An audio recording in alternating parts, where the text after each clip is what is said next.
All right, one night I was DJing a wedding reception at Cottonwood Hotel, and I was actually part of two separate conversations. Unprovoked, people just coming up to me. One was a guest, one was a vendor, where they remarked at like how long the reception was. And the funny thing is that this particular reception, the length of time that it was is not actually anything that's all that uncommon. I'll tell you what it is in a minute here, but I've seen wedding receptions go like 7, 8, 9 hours long. And here's the deal, that's not a party, that's a marathon. And I get it. Like, I don't think a lot of wedding couples know how long a reception should last.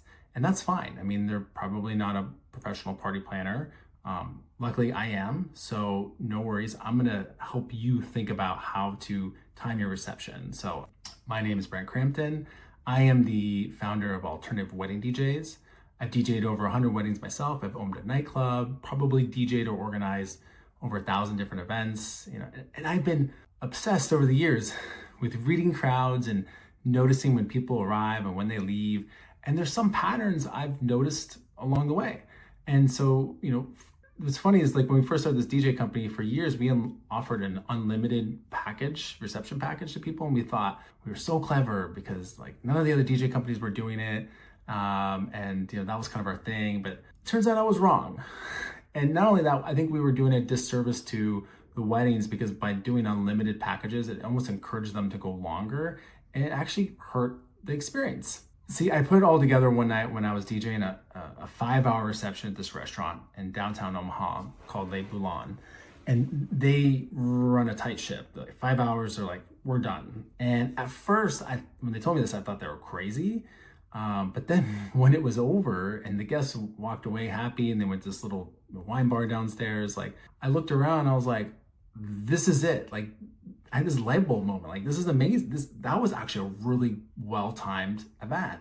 So I'll give you a breakdown on how that worked and why you should do the same. So first off, like how long should cocktail hour be? And so big surprise, 1 hour.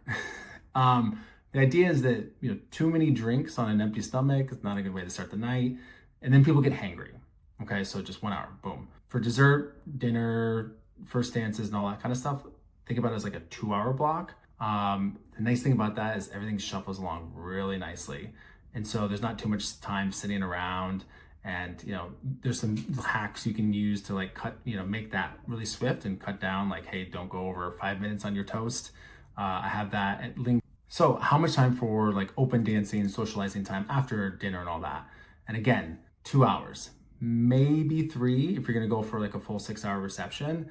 What I definitely wanna do is go longer than 3 hours.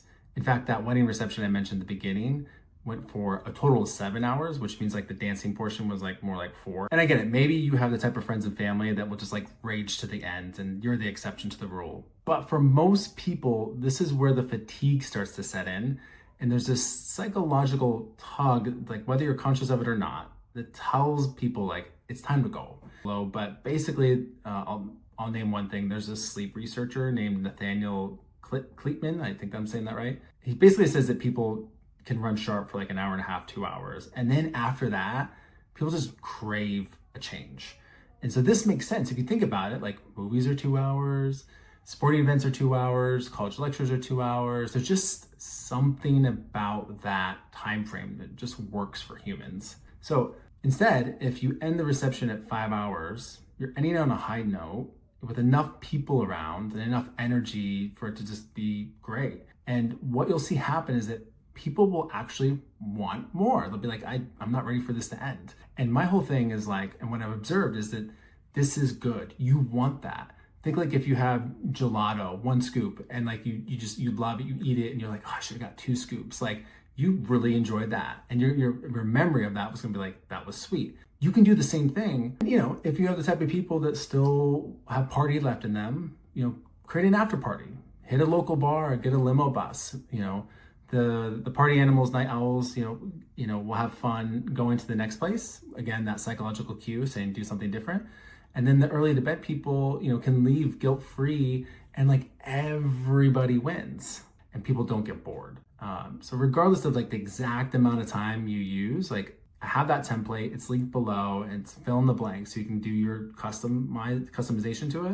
And it'll just help you be more strategic around that whole thing. I hope you enjoyed this. Check out our website if you want more wedding tips from a DJ's perspective. And I hope you have an incredible party on your wedding day.